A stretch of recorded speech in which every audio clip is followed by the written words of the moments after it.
Hello అండి, నమస్తే. Welcome back to family bytes. ఈరోజు వీడియోలో ఒక టేస్టీ కర్రీ రెసిపీని మీతో షేర్ చేయాలనుకుంటున్నాను.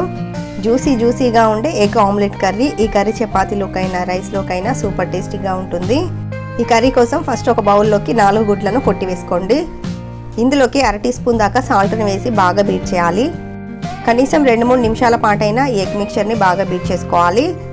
ఇలా బీట్ చేసుకున్న తర్వాత ఇందులోకి 1/2 టీ స్పూన్ పసుపుని, 1/2 టీ స్పూన్ కారాన్ని, 2 టేబుల్ స్పూన్ల దాకా కొత్తిమీరను కూడా వేసుకొని మరో 2 నిమిషాల పాటు బీట్ చేసుకుందాము. ఇప్పుడు ఈ ఎగ్ మిక్చర్తో ఆమ్లెట్ వేసుకోవాలి. ఆమ్లెట్ వేసుకోవడానికి తాలింపు గిన్నె ఉంటుంది కదా, సో అలాంటి గిన్నెను స్టవ్ మీద పెట్టుకోండి. 2 టీ స్పూన్ల ఆయిల్ని వేసుకొని మనం బీట్ చేసుకున్న ఎగ్ బీట్ని 1/4 పార్ట్ వేసుకోండి.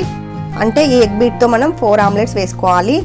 మీడియం ఫ్లేమ్లో ఈ ఆమ్లెట్ని 2 వైపులా ఈవెన్గా ఫ్రై చేసుకోవాలి. మనం ఎగ్ని ఎంత బాగా బీట్ చేసుకుంటే ఈ ఆమ్లెట్స్ అనేవి అంత ఫ్లఫీగా వస్తాయన్నమాట.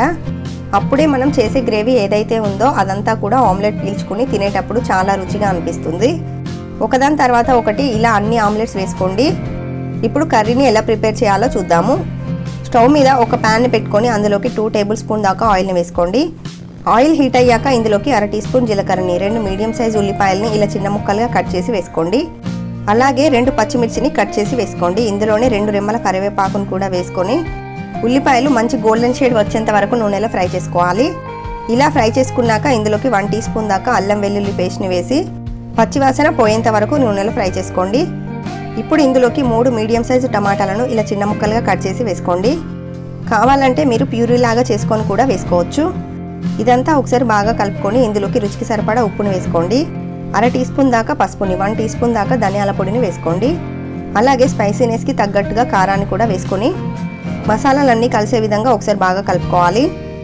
మూత పెట్టుకుంటూ మగ్గించుకుంటూ మధ్య మధ్యలో కలుపుకుంటూ టమాటా ముక్కల్లోంచి ఆయిల్ సపరేట్ అయ్యేంత వరకు బాగా ఫ్రై చేసుకోవాలి. ఇలా ఫ్రై చేసుకున్న తర్వాత ఇప్పుడు ఇందులోకి 1/2 కప్పు దాకా నీళ్ళని వేసుకోండి. నీళ్ళని వేసుకొని అంతా కలిసే విధంగా ఒకసారి బాగా కలుపుకోవాలి. ఇప్పుడు ఇందులోకి మనం వేయించుకొని పక్కన పెట్టుకున్న ఎగ్ ఆమ్లెట్స్ని అన్నింటినీ కూడా ప్యాన్లో వేసుకోండి. మూత పెట్టి మీడియం ఫ్లేమ్లో 2 నిమిషాల పాటు మగ్గించండి. 2 నిమిషాల తర్వాత రెండో వైపుకి తిప్పి మరో 2 నిమిషాల పాటు చిన్న మంట మీదే మగ్గించండి.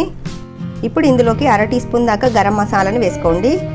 అలాగే 2 టేబుల్ స్పూన్ల దాకా కొత్తిమీరను కూడా వేసుకుందాము.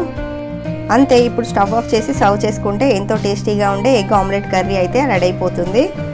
ఈ ఎగ్ ఆమ్లెట్ కర్రీ వేడివేడి అన్నంతో కానీ లేదా చపాతీతో కానీ సూపర్ టేస్టీగా ఉంటుంది. సో ఎప్పుడూ చేసుకునే విధంగా కాకుండా కొంచెం డిఫరెంట్గా టేస్టీగా ఈ కర్రీని ప్రిపేర్ చేసుకోవచ్చు. ఈ ఎగ్ ఆమ్లెట్ కర్రీ రెసిపీ మీకు నచ్చినట్లయితే వీడియోని లైక్ చేయండి, షేర్ చేయండి. మరిన్ని టేస్టీ రెసిపీస్ కోసం ఛానల్ని సబ్స్క్రైబ్ చేసుకోండి. Thank you for watching.